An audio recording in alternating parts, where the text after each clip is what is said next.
भगवान शिव और पार्वती की पुत्री अशोक सुंदरी की पूजा सोमवार को क्यों की जाती है, जानें। पद्म पुराण में लिखी इनके जन्म की अद्भुत कहानी। पद्म पुराण में भगवान शिव और देवी पार्वती की बेटी अशोक सुंदरी का उल्लेख किया गया है। अशोक सुंदरी की पूजा सोमवार के दिन की जाती है।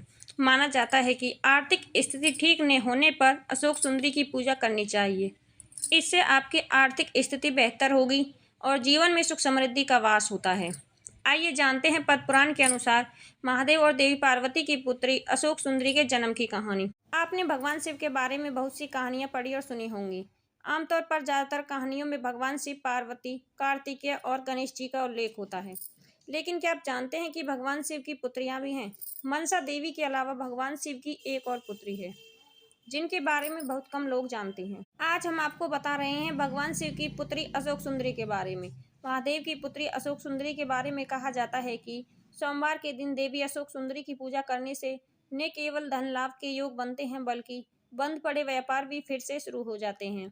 इसलिए अगर आपकी आर्थिक स्थिति अच्छी नहीं चल रही है तो आप भगवान शिव की पुत्री अशोक सुंदरी की आराधना जरूर करें।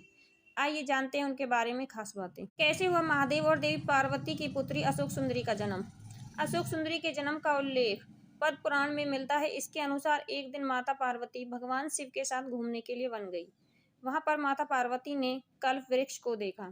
कल्प वृक्ष के पास जाकर माता पार्वती ने अपने अकेलेपन को दूर करने के लिए एक ऐसी सखी को मांगा जिससे वे अपने मन की बातें कह सके और एक माँ की तरह वात्सल्य भी दे सके। कल्प वृक्ष को मनोपूर्ति करने वाला वृक्ष कहा जाता है। कल्प वृक्ष ने माता पार्वती की बात सुनी और उन्हें एक पुत्री प्रदान की। पार्वती और महादेव के जीवन में इस पुत्री के आने से सारे उत्साह और अपार संपन्नता का संचार हुआ। देखने में यह बालिका किसी अप्सरा जैसी सुंदर थी, इसलिए इस कन्या का नाम अशोक सुंदरी रखा गया।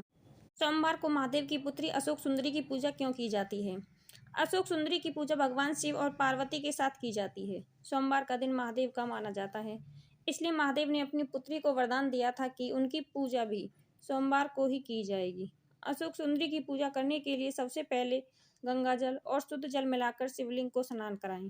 शिवलिंग में जिस स्थान से बहकर जल निकलता है उस स्थान को अशोक सुंदरी का स्थान कहा जाता है। इसके बाद अशोक शिवलिंग पर चंदन का तिलक लगाएं।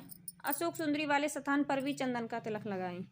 अब शिवलिंग पर बेलपत्तर, फूलमाला अर्पित करें।